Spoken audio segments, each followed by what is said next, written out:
우리는 일반적으로 편지를 쓰거나 혹 책을 집필하는 저자는 이 책의 서두에 그 책에 관한 모든 개괄적인 목적과 방향성, 그리고 무엇보다 자신이 독자에게 어떠한 이슈를 던지고자 했는지에 관한 숨은 의도를 진솔하게 이야기합니다.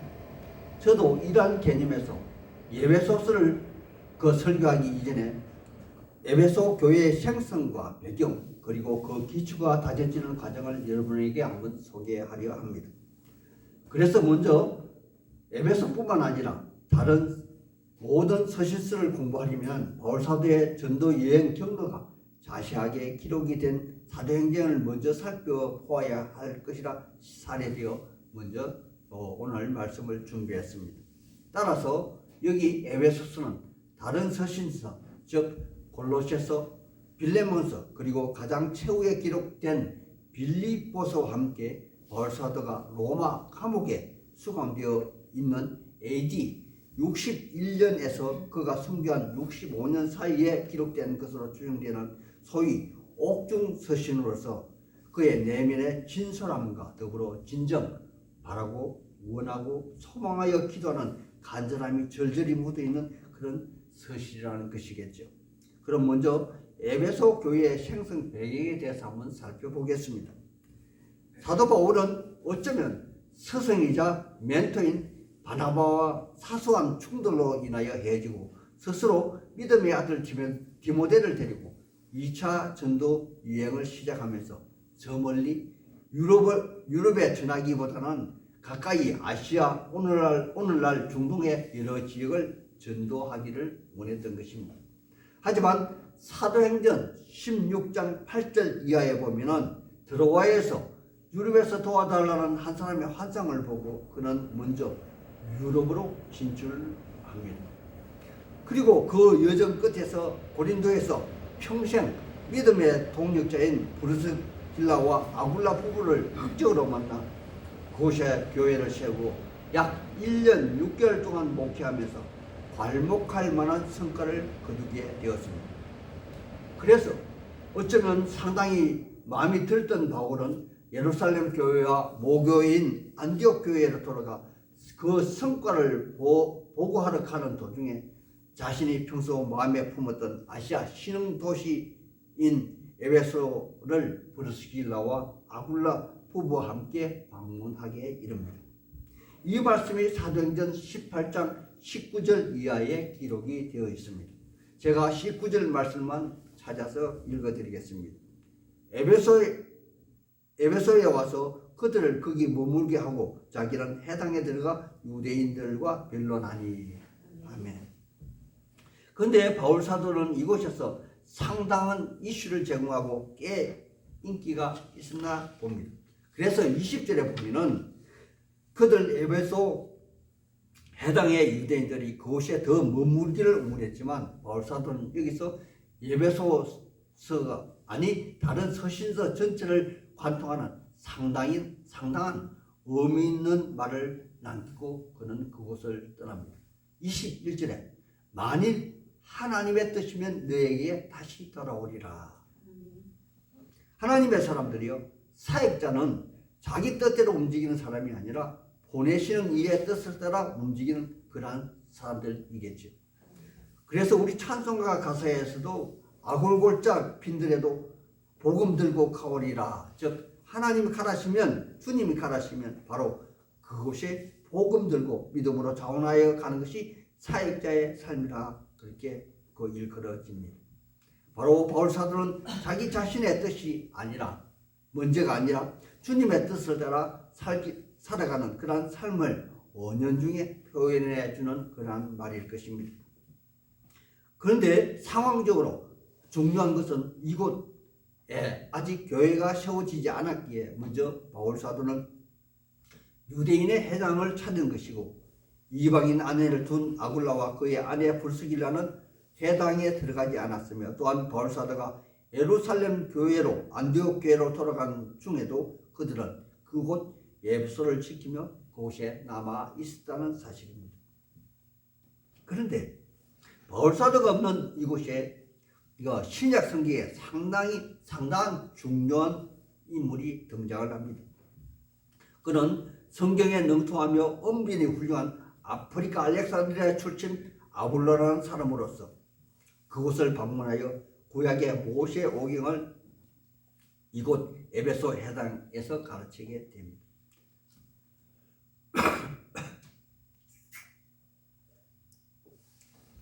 이러한 소문을 들은 아굴라 부부는 그를 초청하여 구약의 모세 오경에 예언된 메시아가 바로 예수 그리스도임을 그에게 성경을 들어서 정확하게 풀어 설명하게 되므로 아굴라라는 확실한 사역자를 더욱더 든든하게 세우게 된 것이죠. 하나님의 사람들이요, 우리는 이 관계에서 일반 전도인이 전문 사역자를 깨우치는 모습을 보면서 하나님의 교회는 직능에는 차이는 있지만 직급의 차이는 없다는 사실을 다시 한 번 더 되새겨 보아야 할 것입니다. 예를 들어 보잘것없는 저의 경우도 사역자인 나보다 나의 멘토이며 믿음의 스승이신 저의 막내 누님 권사님이 있어서 오늘의 내가 있고 또한 이나마 믿음을 지켜가고 있다고 저는 생각합니다. 아무튼 아굴라 부부는 자신들이 함께한 고린도 교회를 포함한 유럽 교회에 아볼로 선교사를 소개하는 모습과 아볼로 선교사님의 더욱더 힘 있는 표교 활동을 소개한 사도행전 18장 26절 이하의 말씀을 통해서 우리는 알 수가 있다는 것이죠. 그리고 이어서 모든 것을 재정비하고 제3자 전도 여행을 떠나온 바울 사도가 앞의 말씀처럼 하나님의 그 뜻이 있어서 다시 에베소를 방문하게 됩니다.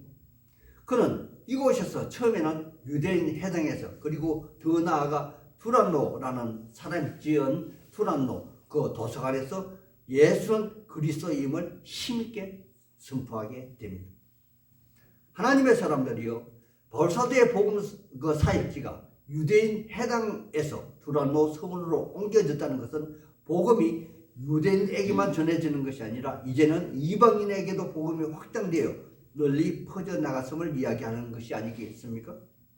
이러한 과정에서 에베소 지역에서 한 번도 경험하지 못한 성령, 즉 예수님께서 성천하시기 전 약속한 예수님의 영이 바울 사도가 안수할 때 임하는 역사를 통해서 성령 하나님의 능력이 나타나 각 사람이 방언도 하고 예언도 하는 그러한 역사가 일어나게 됩니다. 물론 여기에 처음 성령을 받은 사람의 숫자가 12명이라 기록되어 있지만 이는 유대인의 숫자 12는 완전한 수를 말하는 것이므로 이 12명의 숫자가 나아가서 또 각 사람당 12명으로 이렇게 풀어놨다면 아마도 삽시간에 성령 체험한 사람이 엄청나게 풀어났을 것입니다. 이렇게 성령 하나님의 역사가 일어나는 곳에는 반드시 영적 전쟁도 같이 일어나게 마련이죠. 우리 예수님은 내가 평화를 전하기 위하여 온 것이 아니라 전쟁을 선포하러 왔노니 한 집안에서 아버지와 아들이 며느리와 시어머니가 그리고 어머니와 딸 사이에서 전쟁이 일어난다고 하셨듯이 이제 온통 에베소에 엄청난 그 영적 전쟁이 일어나게 된 것입니다. 이 과정에서 먼저 우리의 주님은 바울 사도에게 힘을 더하기 위하여 그가 가진 손수건만 덮어도 병이 낫기도 하고 또는 그가 두른 앞치마를 덮어도 병마가 떠나가고 마귀가 떠나가는 그러한 역사를 일으켜 주시기도 합니다. 이러한 과정 중에 세찬 한 유대인의 제사장 가문의 사람 서게와 7 아들들이 바울 사도를 흉내내다 혹독한 시련을 당하며 마귀에게 곤욕을 치는 장면을 우리는 사도행전 19장 15절 이하에서 볼 수가 있는데 귀신들의 말이 참으로 가관입니다. 우리는 예수도 알고 바울도 알거니와 너희는 도대체 누구냐 하므로 그들은 두려워 떨면서 발가벗은 몸으로 도망치는 모습도 기록으로 남기고 있습니다. 그리고 또 일반인들 즉 소위 그들 중에 지식이나 일컫는 무리들 중 다수는 이제까지 그들이 믿어왔던 귀신들의 역사를 기록한 마술책을 모아서 불사로 무려 그 책값이 은 5만이나 되더라. 이렇게 기록도 있습니다. 이는 실로 엄청난 영적인 전쟁이며 또한 그리스도의 승리입니다. 보통 일반인들은 자기가 가진 재력으로 자기 자신을 평가하고 또 상대방을 대우하기도 합니다. 그런데 이렇게 많은 돈을 그들 스스로 불태울 수 있었다는 것은 아마도 그들 그 자신들의 정체성에 대변혁이 일어나지 않고서는 도저히 일어날 수 없는 실로 엄청난 대사건일 것입니다. 그리고 난 다음에 믿음의 사람들에게 정말 혹독한 시련이 반드시 찾아온다고 말씀을 드렸죠. 즉 마귀의 대반격이 일어납니다. 데메드리오라는 길드의 상인 대표자는 그들의 주요의 물품인 아담의 여신상을 조각하여 파는 자들로서 그들의 주 수입원이 끊기게 되자 명목상 아담의 여신상을 모독했다는 제명을 만들어서 바울 사도를 죽이려 모의합니다. 물론 그가 주장하는 바는 아마 그들에게 상당한 설득력이 있어 보입니다. 왜냐하면 그들의 풍족한 삶이 그의 그 아담의 신상을 조각하여 파는 것과 그의 삶과 바로 직결되어 있었기 때문일 것입니다. 또 이 중에 아무것도 모르는 일반인들은 구경거리에 아니 군중 심리에 이끌려 바울 사도와 그의 일행을 아리스타고 연극장으로 몰아넣어서 공개 처형하기에 이릅니다. 하나님의 사람들이요, 승리는 언제나 100% 그리스도인의 것이죠. 간혹 그리스도인이 십자가 형벌을 받기도 하고 사자밥이 되기도 하고 또 산채로 불에 타 죽임을 당하기도 하고 또 어쩌면 이름도 없이 빛도 없이 홀로 독방에서 고독사를 당한다 할지라도 이것은 하나님이 영광 받으시는 저 천국을 들어가는 하나의 관문일 것이 분명하기 때문에 그러합니다. 간혹 여기 바울 시대 때나 요즘 세상에서도 왜 이렇게 교회에 헌신을 하는데도 헌금을 많이 하고 봉사도 많이 했는데도 왜 적절한 보상이 뒤따르지 않는가 하는 마음 여린 성도들이 교회에 간혹 아직도 존재하기도 합니다. 그리고 요즘처럼 코로나19를 거치면서 교회에 나가지 않고도 헌금을 가끔씩 빼먹어도 하나님이 즉각적으로 벌을 주지 않는다는 그러한 강한 믿음 속에서 교회를 떠나고 또 타 종교로 옮기는 사람도 적지 않은데 이는 기독교를 몰라도 한참 모르는 그러한 처사일 것입니다. 또한 이것으로 그치는 것이 아니라 믿을수록 더욱더 환경은 어려워지고 삶은 피폐되어 간다고 느끼는 성도들이 있는데 이 또한 아직 장성한 믿음의 분량에 다다르지 못한 그러한 믿음의 상태일 것입니다. 하지만 목사로서 장담컨대 천국에 가선 그리스도인은 99.99가 아니라 100% 완전한 승리자가 될 것입니다. 왜냐하면 우리 창조자 하나님은 우리 모두를 위하여 자기 아들 즉 자기 자신을 내어주시기까지 우리 모두를 사랑하시는 분이시기 때문에 그러합니다. 예수님 말씀하신 마가복음 10장 29절 이하에 보면 예수님께서 이르시되 내가 진실로 너에게 이르노니 나와 복음을 위하여 집이나 형제나 어머니나 아버지나 자식이나 전토를 벌인 자는 현세에 있어서 집과 형제와 자매와 어머니와 자식과 전토를 몇 배나? 100배나 받되 박해를 겸하여 받고 내세의 영생을 얻지 못할 자가 없노라. 아멘. 이렇게 기록하고 있습니다. 제가 노래 하나 하겠습니다. 하나님이 세상을 이처럼 사랑하사 독생자를 주셨으니 누구든지 저를 믿으면 멸망하지 않고 영생을 얻으리라. 요한복음 3장 16절. 아멘. 그리고 고린도전서 3장 16절에도 똑같은 말이 기록되어 있습니다. 우리 주 예수 그리스도는 누구라고요? 바로 하나님의 형상, 하나님 자신이라고 기록하고 있습니다. 여기 바울이 아리스타고 연극장에서 이러한 고통과 수모와 죽음의 위기에 처해 있을 때 로마 서기장이 갑자기 등장을 합니다. 물론 이 등장은 일반 사람들이 볼 때는 그의 책임 때문이라 말하겠지만, 이는 우리 하나님이 이미 바울 사도와 그 일행을 지키시기 위하여 아마 준비하여 연출한 각본 속에 있는 그런 그 행위일 것입니다.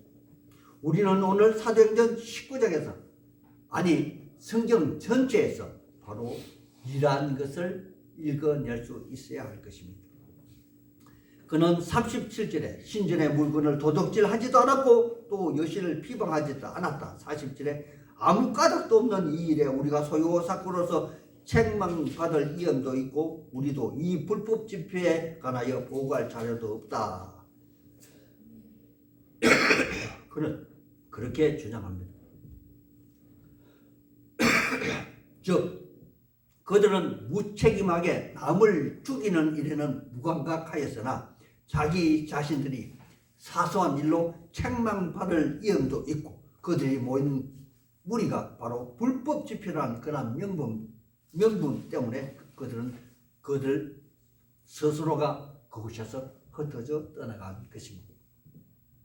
아마도 여기까지 그 믿음의 분량이 다다랐다면 이러한 분들은 세상 어디에 할지라도 아마 그리스도의 향기를 나타낼 수 있을 것이며 히브리서 기자가 밝힌 세상이 감당하지 못하는 그러한 믿음의 소유자들일 것입니다.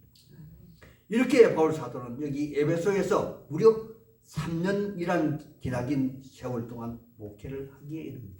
물론 여기 목회 기간 동안 바울 사도는 전적으로 에베소 사역만 한 것이 아니라 자기가 개척한 고린도 교회 교인들이 이곳까지 찾아와 그들의 문제를 하소연하므로 그는 그들의 문제에 대한 답신으로 고린도 전서를 여기 에베소에서 기록한 사실을 우리는 절대 잊어서는 아니 될 것입니다.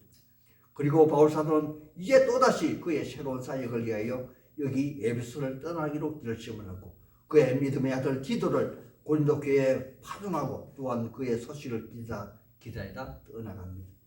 그리고 그는 소기의 목적을 다스고 난 이후에 다시 유럽에서 본토 예루살렘 교회로 안디옥 교회로 돌아가는 여정 가운데 여기 예외에서 교회를 들르지 않고 바로 통과하고 난 이후에 밀레도에서 에베소 장로를 초청하여 어쩌면 그의 마지막 이 부탁으로 보이는 그런 그 모습이 사도행전 20장 17절 이하의 기록으로 남겨두었습니다.